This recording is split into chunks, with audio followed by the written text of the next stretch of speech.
Hey folks, it's Thursday the 5th of January. For the past week or so, Shaka has been exhibiting some problems with his back legs. Basically it seems like he's going into spasms or something, where his whole rear end will kind of seize up and kind of contort to the right hand side. So at the moment I'm in Hertford, on a campsite in Hertford, which is about an hour away from where he was registered with his vet, who did his surgery a couple of years ago. He had both his cruciate ligaments done. He's got arthritis throughout. So I don't know if the issue is to do with the arthritis, if it's getting worse, if the pain meds that he's on perhaps aren't strong enough anymore, or if indeed there's some other issue going on. I did take him to a vet while I was at my sister's, which was a complete nightmare trying to find a vet to actually see him in the first instance. I found about 6 vets down in the area, and eventually found someone who was willing to look at him.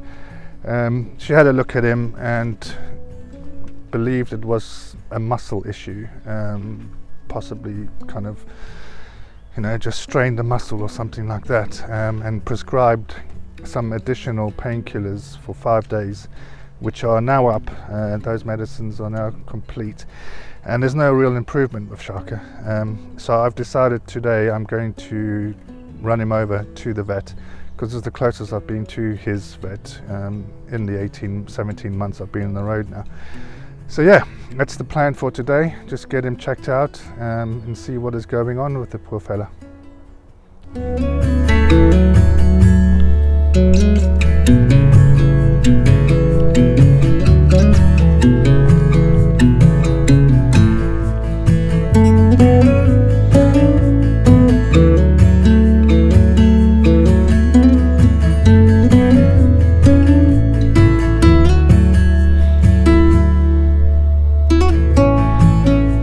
Go on, mister.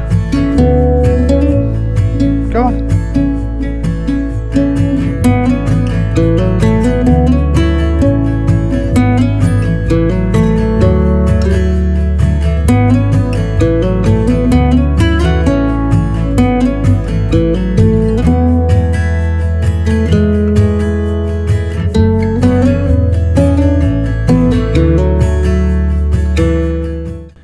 Hey folks, so back at the campsite with Shaka, having seen the vet.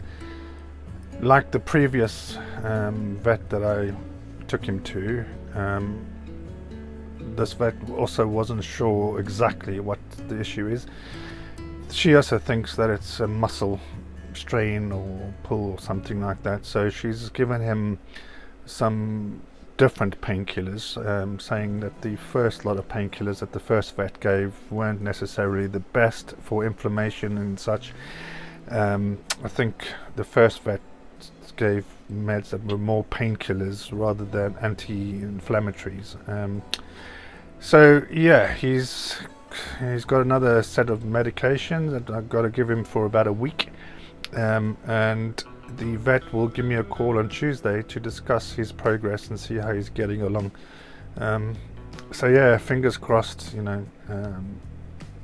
is an old boy. He does have these arthritic problems throughout his skeleton. So these things happen unfortunately as we age. I'm hopeful that it is something minor that will heal with time, and that it's not something more serious to do with his arthritis and his bones and stuff. So yeah, fingers crossed. We'll see how it goes. I'll keep you updated.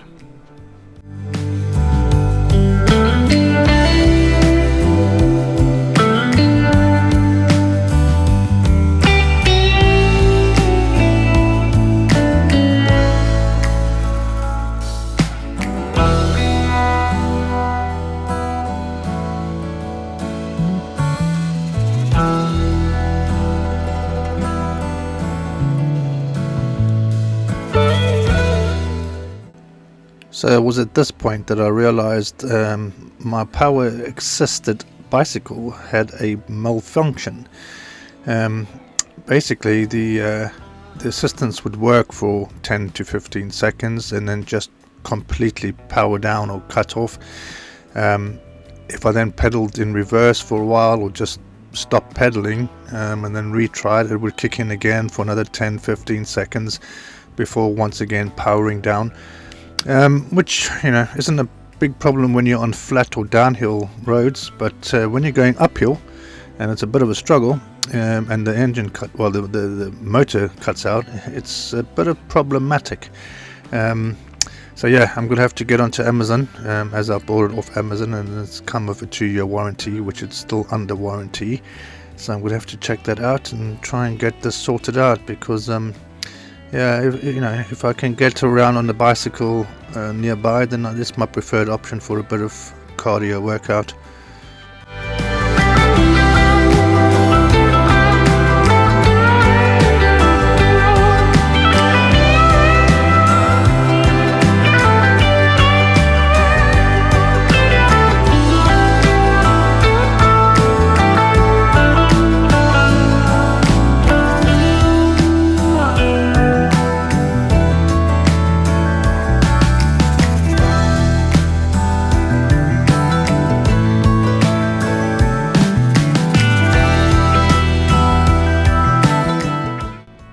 So it's at this point that I realized that Google Maps was basically full of shit.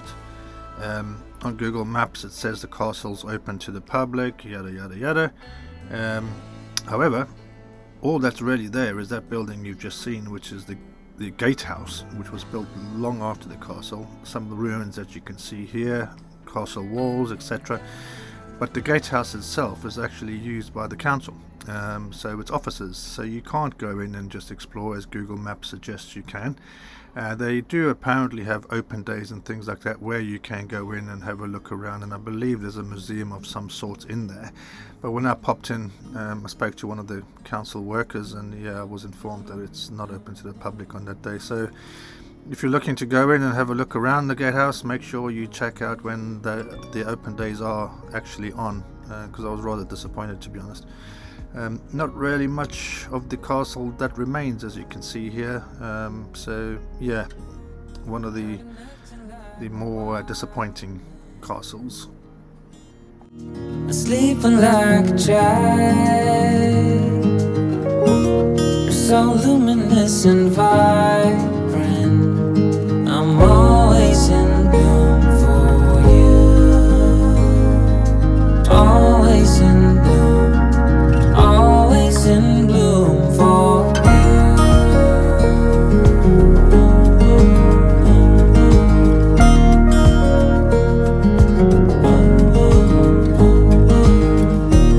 So many times I've stranded,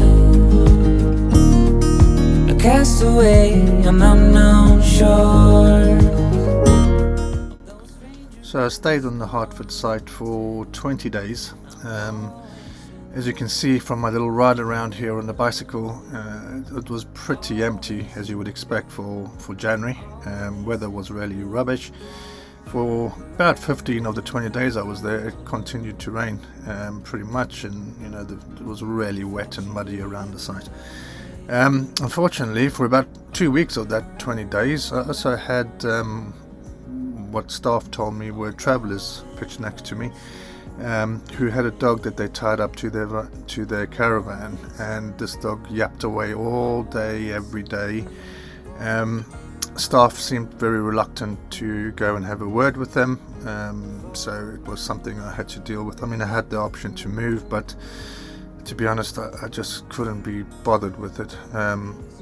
So yeah, it's one of the, obviously a site that's open all year round. It's quite cheap as far as sites goes. I think I paid for a pitch with a electric hookup about £14 a night. So it's not bad price really for a site. As you can see there, Shaka is doing a lot better.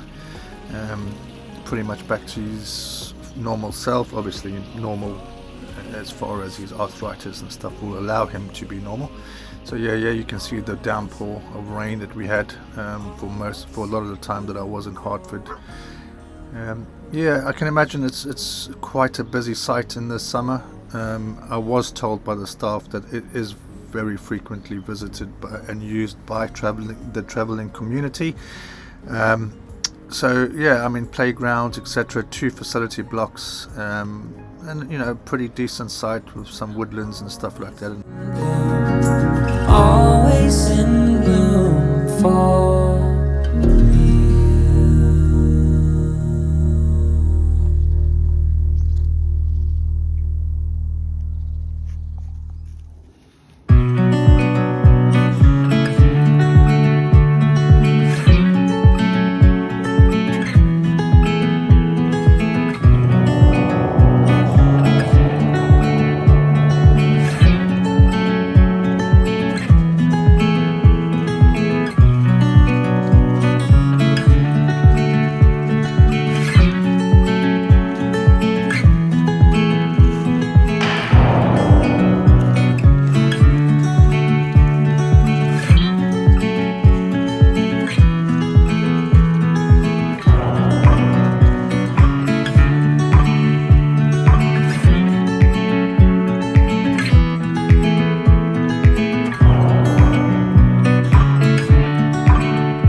Hey folks, so I'm here at Hertford camping ground. Been here since the 2nd of January. Today and yesterday were the first days where the sun's actually made a showing. However, it's been freaking cold. I think it got down to about -6 last night. You can see the lake here behind me. It's all frozen up. Probably can't see very well in that picture, but I'll take some more video with the back camera in a second. But yeah, I'm just out of the camera now because this this is the dog walk area here, quite a long path, and there are several foxes that live in here. Well, they walk through here anyway, and I think some of them do kind of tend to sleep here in these woods overnight. I think I've spotted the areas where they nest down. I just wish I had a trail camera at this point, because I think I could get some lovely wildlife shots here. I saw one the other night, because as I take Shaka out, I've got one of them headlamps on, LED ones, and when I look around the area you can just see these eyes watching you from the bushes. And the other night when I was walking in one of the fields here, I actually saw big eyes quite high for a fox, and I had the torch with me, so I quickly put the torch on it, and it was a pretty big sized fox, the biggest I've ever seen anyway. When I shone the torch on it, it kind of stopped in its tracks for a second and then belted off into the woods here. So yeah, it's a shame that I don't have a trail camera, but it's definitely going to be on my wish list. So I'm just having a look because I'm seeing things through the woods here. So yeah, I wish I had a trail camera, so I think that's my next purchase when finances allow, because I think I could get some great shots here in the woods, knowing where their trails are. You can see where they walk actually. There's a lot of paths through the fields and the woods here. Well yeah, I'm going to continue my exploration of the Hertford site. Thinking this is one of the trails that they're using. You can see it going through there. You can see that you can't get through, this fenced off for the public here.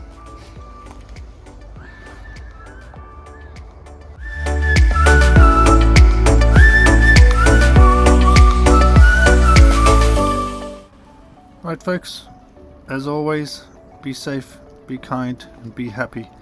And if you haven't already, please do subscribe and hit the notification bell to be notified of future videos published on my channel.